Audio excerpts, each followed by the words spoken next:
I've talked about David Tennant versus the Transphobes and Pedro Pascal versus the Transphobes, and today it's the turn of Daniel Radcliffe. Hey Spuds, how's it going? It's Jamie, welcome back to another video. First of all, channel, I don't know, but welcome either way. And today we are looking at Daniel Radcliffe's moments of trans allyship, him versus the Transphobes. I'm wanting to take more time to try and appreciate the positive voices and the supportive voices, especially those with some level of social pull like celebrities, because there's just so much noise coming from transphobes right now. And because of that noise, it can be super easy to forget that there are amazingly supportive people out there. And it can also be really easy to forget that the transphobes aren't the majority. It's actually the David Tennants and the Pedro Pascals and the Daniel Radcliffes, the trans supportive to the trans neutral, that are the majority out there in society. And I do honestly believe that those positive, trans inclusive viewpoints and the kindness will win out eventually. So as you will have already very much guessed, today's episode is Daniel Radcliffe versus the transphobes. We're going to be covering why Daniel Radcliffe is a relevant person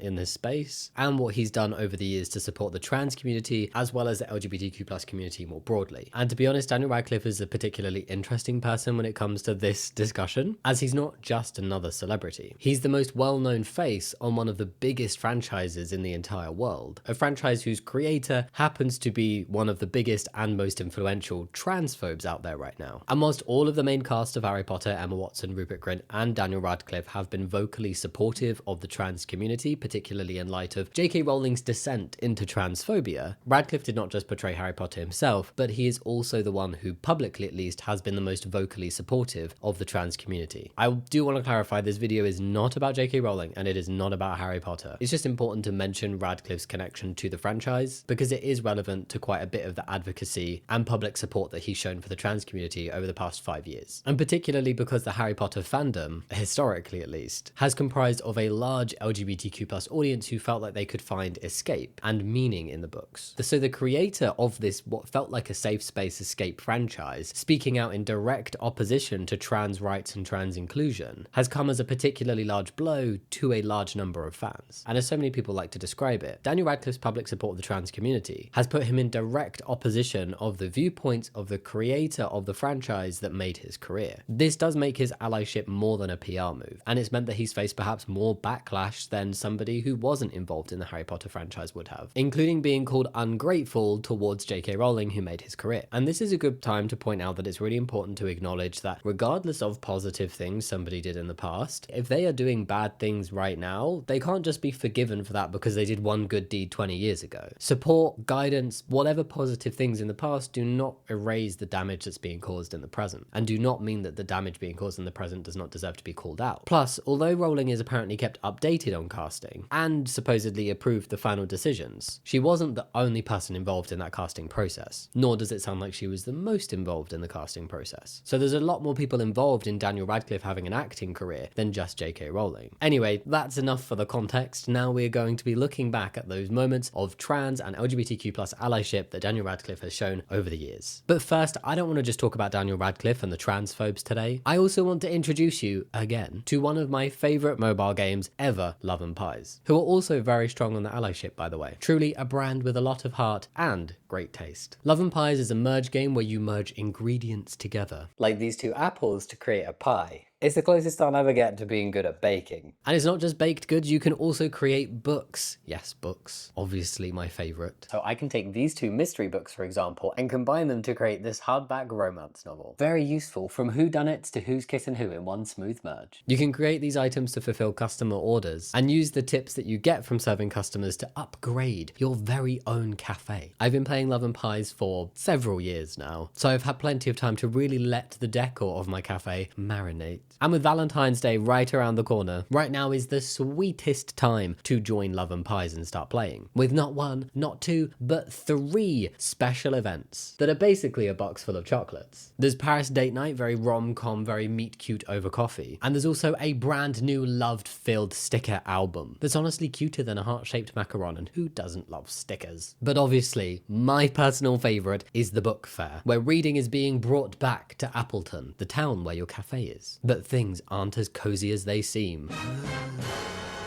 Secrets and danger are being stirred up. like a plot twist you didn't see coming, which means it's a good plot twist. There's a hidden manuscript in a romance that May isn't ready to admit. But as secrets slip and people get curious, she needs to decide if she's brave enough to share her story, or keep her heart firmly shut between the pages. I love a storyline with a secret admirer and juicy drama, but all wrapped up in the cozy vibes of an autumn library. As I said, I've been playing Love and Pies for years now, and I am fully invested in the storyline. It's packed with secrets, gossip, mystery, and drama. But you also get to decorate your very own cafe on the side. It's cutesy and drama. And you get to do all of this whilst meeting a very diverse cast of characters that reflect real world inclusivity. And we love a bit of diversity on this channel. Representation is always on the menu. So go download Love and Pies for free today using the link in my description box. And if you reach day 3 within the next week, you can claim a very sweet treat of 200 energy and 50 gems. Consider it a little Valentine's gift from me and Love and Pies to you. Now let's get on with Daniel Radcliffe's allyship moments, shall we? His allyship moments actually predate anything to do with J.K. Rowling by quite some time, actually. He's publicly supported the LGBT+ community for a long time. In 2009, he told Attitude magazine that he loathes homophobia, stating that he thinks it is disgusting and stupid. He's also worked with the Trevor Project since 2009, and the Trevor Project is a non-profit organization founded in 1998 that is focused on helping LGBTQ+ youth, including crisis intervention. So in 2009, Radcliffe became part of the Trevor Project Circle of Hope, which is a community of major donors who play an essential role in providing the funding to make the organization's life-saving work possible. He also made the following statement about supporting the charity. I'm very pleased to begin my support of the Trevor Project, which saves lives every day through its critical work. It's extremely distressing to consider that in 2009, suicide is a top 3 killer of young people, and it's truly devastating to learn that LGBTQ youth are up to 4 times more likely to attempt than their heterosexual peers. I deeply hope my support can raise the organization's visibility so even more despondent youth become aware of the Trevor helpline, highly trained counselors, and Trevor's many other resources. It's vitally important that young people understand they are not alone, and perhaps even more important, that their young lives have real value. Very sweet, very important, and super important to raise awareness of projects and charities like this. And in 2011, he received the Trevor Project Hero Award, where he dedicated his award to the people who work for the Trevor Project and spend 24 hours a day answering phone calls and helping LGBTQ+ youth in really difficult situations. He's always described his support of the Trevor Project as one of the most important things that he's associated with. Now, I do have to mention at this point the real heroes of the Trevor Project, the men and women volunteers, all of whom stand up day after day answering the calls of desperate teens whose circumstances have pushed them to the edge of the abyss. To take that call and say, yes, I will be the one who saves this life, takes such courage and compassion. Hemingway's definition of grace under pressure seems fitting, as the job they do is every bit as important and every bit as delicate as a soldier defusing a bomb. So it's clear that Daniel Radcliffe wasn't just jumping on a PR opportunity to be supportive of trans people and the LGBTQ+ community as a whole when J.K. Rowling started spewing her transphobia. He's been supportive of the community for much longer than that. Like, I don't think Rowling started saying transphobic things publicly until about 2020, so his public support predates that by over a decade. And he's also stated that because he grew up around gay people, it meant that it was an obvious and natural thing for him to be supportive. His allyship isn't reactive, it's long-standing and consistent. And then we do jump to 2020. So in 2020, after J.K. Rowling published a certain series of tweets, these were basically the tweets that kickstarted her being regarded as having transphobic views, and tweets that she received extensive call-outs for, but also unfortunately some very vocal support, although a minority. I won't give Rowling's words too much time in this particular video, but these tweets included her infamous one about people who menstruate. Wimpened, anyone? Ringing some bells? And a few others. It would be fair to say that this was a time where J.K. Rowling's transphobia was still not okay and was still damaging and still hurtful, but incredibly tame compared to where she's ended up now, nearly 6 years later. But that's in another video. After Rowling's tweets, Radcliffe posted an essay that was in direct response to Rowling, and he published this through the Trevor Project's website, which makes sense given his ongoing support of the charity. He did this in a very respectful way, where he called out the words and the hurt caused to the trans community without attacking J.K. Rowling herself or on a personal level. I thought we could just read through this statement now. It's not super long and it's very well put. I realize that certain press outlets will probably want to paint this as infighting between J.K. Rowling and myself, but that is really not what this is about, nor is it what's important right now. Whilst Jo is unquestionably responsible for the course my life has taken, as someone who has been honoured to work with and continue to contribute to the Trevor Project for the last decade, and just as a human being, I feel compelled to say something at this moment. Transgender women are women. Any statement to the contrary erases the identity and dignity of transgender people and goes against all advice given by professional healthcare associations who have far more expertise on this subject matter than either Jo or I. According to the Trevor Project,